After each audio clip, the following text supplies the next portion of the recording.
So class, this is the promised video on feedback for the quiz. We've talked about the purposes of assessment. We've seen that there needs to be a balance between types of assessment. And as we go forward, we'll learn how to actually create these assessments. The quiz you took was from Bruce Fry's chapter 1 of his book, Modern Classroom Assessment. And some of the groups missed item 1, which talks about paper-pencil assessments. It is true that it is still the best approach in many contexts and for many purposes, but those contexts and purposes are associated with knowledge level learning only. And the learning levels required now in this transformation we're in education have moved up into performance and product levels with problem solving and other aspects. So this approach wouldn't be so effective for that. The next item that was problematic was number 4, universal test design. And in this case, it says that it describes assessments that match real-world expectations. Well, no, that's actually authentic assessment. Universal test design is for ensuring fairness for all children in the testing process, regardless of gender or their first language or their ethnicity or a disability and so forth. So universal test design is intended to produce fairness. Question 5 was also missed. The meaning of authentic assessment is sometimes unclear among those in the field of education. That's true because authentic assessment is a new assessment process, and the difficulty is in defining what authentic means. What is something that looks like an action that the student would take out in the real world? Item 7 was missed by a couple of groups. And item 7 is, which of the following assessment approaches lends itself to scoring difficulties? Well, the answer to this one is performance-based because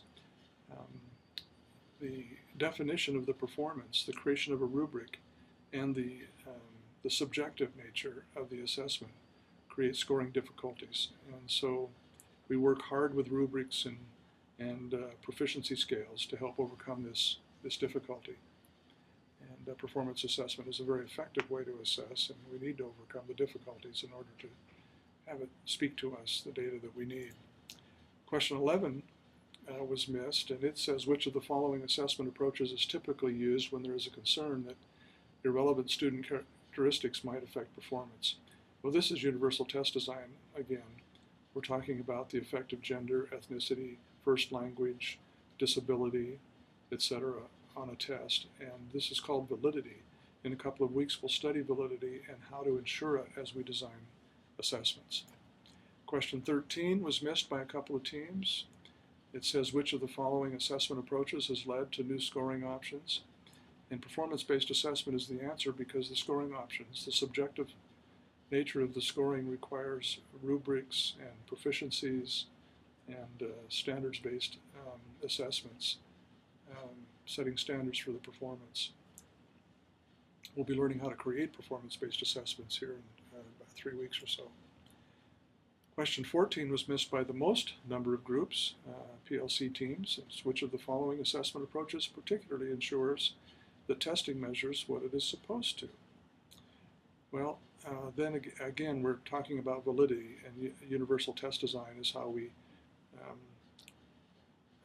follow rules to produce an assessment that is valid. That means that it actually measures what it's supposed to measure. You've probably taken a multiple choice test, for example, in a class where it seemed like the questions asked had nothing to do with what was taught. Well, that's a disconnect with respect to validity, and we'll talk about that. Question 15, the last question missed by a couple of groups. Which of the following assessment approaches is sometimes ambiguous in definition? This answer is a revisit of authentic assessment, where we have to agree on what kind of performance we're looking for and how it links to or looks like a performance out in the real world. So there's your feedback on the quiz. Now what's coming is your study of backward design. Backward design is a term that describes a particular way of looking at planning instruction.